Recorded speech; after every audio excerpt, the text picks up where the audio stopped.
Hi everyone, my name is Androulla Nicolaou and I am the Child Exploitation Prevention Officer for the force. So what is online exploitation? Is when an individual or a group of people are using the online platforms to take advantage of imbalance of power in order to coerce, to manipulate or deceive a child or a young person. And that means anybody under the age of 18 into sexual or criminal or both, and the exploitation can happen both online and offline. So what is online grooming? Is an act in order to develop a relationship with the child to enable their abuse and the exploitation. And again, it can happen online and offline. It can start from online and can go to offline, like the contact they may have. Online platforms like online gaming, social media, messaging, live streaming can be used to do that. So how does online grooming happen? It can happen through online gaming. Many games offering online gaming playing and features, and in some cases also gaming can be used as part of grooming and exploitation of children, especially when they ask the children to go into the private chats side of the gaming. Some of the risk is that anybody can adopt any identity, and it's not always possible to know who they're talking to online. And online gaming platforms can be used to send money or gifts to the children to groom them and to exploit them. Also, online gamers may steal or delete online credit and possessions of the children in order to coerce and blackmail them into criminal or sexual activity or both.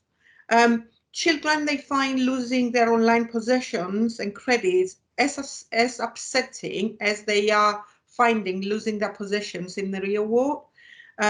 So sharing information, they can share information whilst they're playing online without even realizing they're doing it, because they just feel so comfortable. They may be talking to the same person for long, or they might be manipulated into sharing more sensitive information and images. How the online grooming happening on social media? I mean, our children is constantly connected online with their friends, sometimes with people they don't know or with people they do know. There are many opportunities for social media to be misused to groom and exploit. Some of the risk, again, is anybody can adopt any identity, and young people don't always know who they're talking to online. Constant contact with online social media, especially, kids don't get arrest. Is always, or what my friends are saying. What are they saying about this game? What is happening?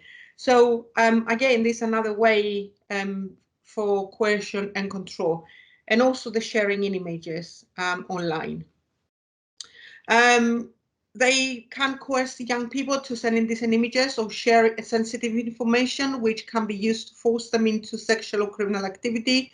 And also people can use images and information that is already public and posted by the young people. And that is normal photographs, like they're with their friends, with their families, but groomers can use them to befriend and groom and manipulate the young people into sexual or criminal activity. So some indicators for online exploitation. It doesn't mean if your child is having any of these that is exploited, but it's a good way for you to start thinking what it may happening and how you can help. Some changes you may see in their behavior could be an indicator for exploitation. I always say to parents, and I say that to police officers when I speak to them, just go with that feeling. You know your kids better than anybody else. If you get that feeling that something is not right, then probably it's not. Talking about older or new friends, if they start talking about people they met online, talking about gifts or money they have received online, becoming withdrawn, very secretive, having a new phone or more than one phone, receiving large numbers of calls and messages, and worried about being away from their phone can be some of the indicators. So who is at risk? Anyone. Any child can be at risk of exploitation and online grooming. Any child, any race, any gender, any faith, regardless their age and regardless where they live. Some children are more at risk due to other vulnerabilities they may have. Kids that they have been neglected, emotionally, physically abused, kids that they might have special education needs and disabilities, because they might not necessarily understanding the whole online way of how it works and how people can manipulate them and question them. They may lack communication skills, but also the children from the LGBT communities can't be victims of online exploitation, especially when they feel they don't have anybody to talk to, okay, and they turn to the internet for help. So in relation to social media and online gaming, this is how the kids see it. It's amazing, they like it, they chat, they have fun. And when we talk to parents and adults, they immediately say, oh, it's cyberbullying, it's harassment, it's so bad for the kids. So you can see the big difference between adults and children. So if we start a conversation with a child saying how horrible the internet is, they're not going to listen to us, okay? Because think about it. Internet can give us a lot of freedom. Internet can teach us a lot of things. Obviously, we need to teach our children how to be safe on it. I always say to parents, would you ever tell your child to go out and cross the road before you teach them how to do that? It's the same with the internet. So some of the social media and gaming that young people and children are talking to me about when I go to schools is the ones you see on the screen. It's not just that, but this is the most popular. They're coming out all the time. So TikTok, it became very popular in the first lockdown. It's still very popular now. So it's creative media. You download the song, you dance to it, and then you upload the video. What you need to realize and understand is that if there is no private settings, the video goes to the whole universe. So anyone, anywhere can see it. They can view it, okay? They can comment on it, and sometimes they can share it. It's 13 plus. It's one of the most popular apps for children. So YouTube, very popular with any age.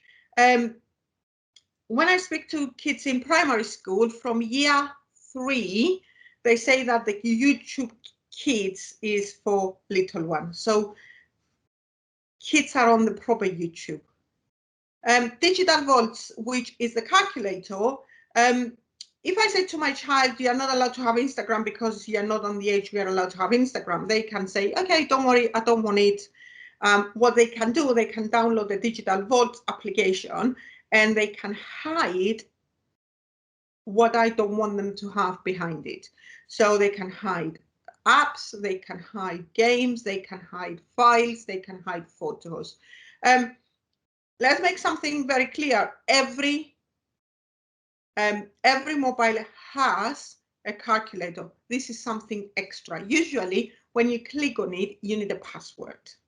And it's not just calculator, there is a piano as well. Kids are getting very clever on Digital Vaults now. So Kik is a messaging app.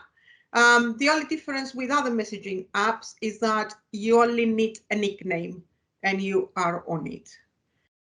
Instagram, I think it's the most popular app, social media app for any age, everywhere in the whole universe.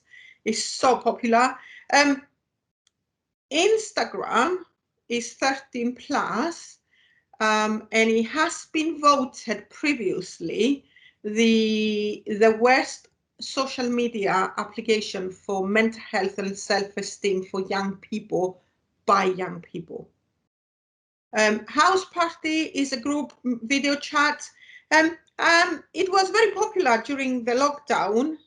Kids don't really mention it anymore, but it's there because it was like, as soon as we came out of lockdown and I started going back to schools, it was something that it was mentioned to me all the time. Tinder is a dating app. It's 18 plus. The reason I put Tinder there is because a lot of the children are mentioning it to me. And I'm not talking only about teenagers, I'm talking about primary school kids as well. WhatsApp is, again, messaging app and is very popular for primary school kids, very popular with primary school kids. In the European Union countries and countries under GDPR, which the UK is under GDPR, is 16 plus. Your Life, which is the yellow one with the play in the middle, is more popular with girls, to be honest, because of the stickers and the videos that the kids can play with. Snapchat, very popular with teenagers from year 9, very popular. With Snapchat, one thing I want you to be very careful and talk to your kids about is in relation to the maps. If your children have the Snap maps open, please have a conversation with them in relation to either put them on a private or actually put the ghost you see there on top of their head and go to ghost mode, which you can find on the settings on the map. The reason I'm saying that map is so accurate that between 3 houses, if I follow you, I can tell you which one is your house. If you are on a bus, it shows you on a bus. If it's raining, it shows you that raining. I did put my Snapchat on in one of the schools when I was working with a very small group of young people. And not only it was showing me in the school, it was actually showing me which part of the school I was in. The kids were shocked. They couldn't believe it. Telonym is anonymous messaging. That's exactly what it is. And that's exactly how the kids are using it. Unfortunately, there is a lot of harassment and bullying that goes on that app, unfortunately. And let's make something very clear. It's not the app's fault that this is happening, it's how we are using it, how people are using the apps. So OnlyFans is an American subscription services. It's 18 plus, so if we take it black and white, you need to take a photograph of your face with your ID or driving license next to it to prove you're 18 plus. Unfortunately, it became very popular with the kids in the UK during lockdown when various people on TikTok and Instagram and Facebook, they were talking about it, okay, about OnlyFans. And talking how you can sell photographs of yourself for a lot of money on OnlyFans. A lot of people are saying, well, if that's the way you have to prove how old you are to go on OnlyFans, why is it there? Is that because if you are on TikTok, on Instagram, on Facebook, and you hashtag OnlyFans, your photograph can be viewed in OnlyFans, okay? And then you can have people contacting you. Or you have older people, adults, opening accounts for children. And let's make something very clear. Not everything that people are saying to the kids, like £400 allowance a week if you're sending me photographs, is true. Some kids, they send photographs, and I'm not talking about photographs of themselves dressed, I'm talking about naked photos, and they never get money and they're scammed, and then they are blackmailed by these people because the kids are in fear. They don't want their parents and carers to see the photographs, so they send more and more and more with the hope that people will stop blackmailing them. So Omigo is talk to strangers. That's exactly what it does. So if you Google Amigo, it gives you a box to put a hobby, and then you put a hobby, and then it links you with 80 different countries and lets you to chat. They will not share your information, But think about the 12-year-old, the 13-year-old, the 10-year-old talking to all these strangers anywhere in the universe. So Among Us is very popular with primary school age children. My child is hooked on it. I have the same problems like everybody else. We have conversations about how to stay safe online all the time. But what is Among Us is like playing Cluedo, to be honest. So when kids are playing Among Us, it's 10 of them, 10 people playing the game. There are some tasks they need to do. One of them is the imposter from the beginning, and then they go to the chat rooms and they need to chat in order to decide who is the imposter. So that's where the kids forget that they are playing with people they have no clue who they are. There is the private setting, there is the private side of Among Us, but having conversations with my own child she's like, it's so boring because I don't have enough people on the private in order to have a really good game. So if your kids are playing Among Us, just remind them that when they go to the chat rooms, it's not with people they know, if they're playing the public side of it. So Discord, it used to and is still very popular with gamers. But now what the company did, they actually have it as a messaging app. It started getting very popular with secondary school kids. I hear it all the time in secondary schools now. So Yellow or Yobo is targeting girls and boys 13 to 17-year-olds who are basically looking to connect with other kids, okay, their age. But unlike Tinder, the dating app, Yellow has no checks in place to verify ages. So anyone of any age can be in there, okay? So what children are targeted online for obviously sexual images, nudes, sex, live streaming sex, or call sex on phone sex, drugs, drug trafficking, criminality, drug dealing, working for the gangs. There are some recruiting that the gangs are doing online as well, especially through videos, sexual favors, sexual gifts, and also working for the network, for the criminal networks. So what can we do as parents? We have to talk to our children about being safe online. Give them the opportunity and the authorization to come and talk to you if something goes wrong, without the fear you're going to take their phone away. Without the fear, you're going to take their tablet away, their laptop away, okay? Because if they feel, okay, if I go and speak to my parents, carers, grandparents, I don't know who, and they're not going to take my phone away because they're going to sit and have a discussion with me, then it will be easier for them to come. Don't get angry. I mean, as parents, we go 100 miles immediately. It's like, oh my God, what happened to you? Why did you do that? How many times I told you that? Check names and contact and features if appropriate. Use private and parental controls for your children. I know it's more difficult for teenagers, but again, have those conversations with them and turn locations and settings off. So what to do? Make an agreement with them about a time they're using online and offline. Some people maybe pretend to be something they're not. The risks of giving personal information. When we're taking personal information to children, always remember to tell them, yes, of course, their name, their address, the date of birth, the bank details. What about the names they're using for their social media? What about the names they're using for their gaming? Those are private information as well, okay? The dangers of meeting someone who they only met online in the real world. And if you think your child will take the risk, tell them, if that is going to happen, can you please let me know? And we go together.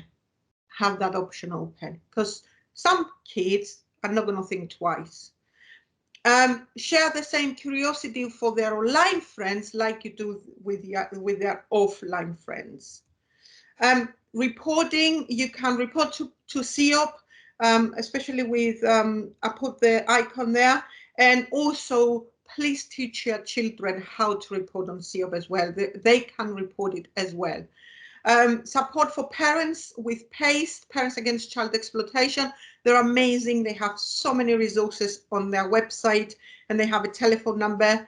You can call them. There are so many resources out there, and how you can report stuff.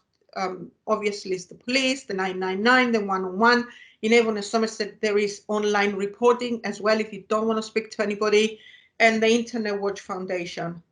So if and the last slide is about Stop It Now, which basically offers anonymous and confidential support to help you or someone you may suspect they are and you're worried about sexual abuse of children, to prevent it. So it's totally anonymous, it's totally confidential support, and you can go and Stop It Now.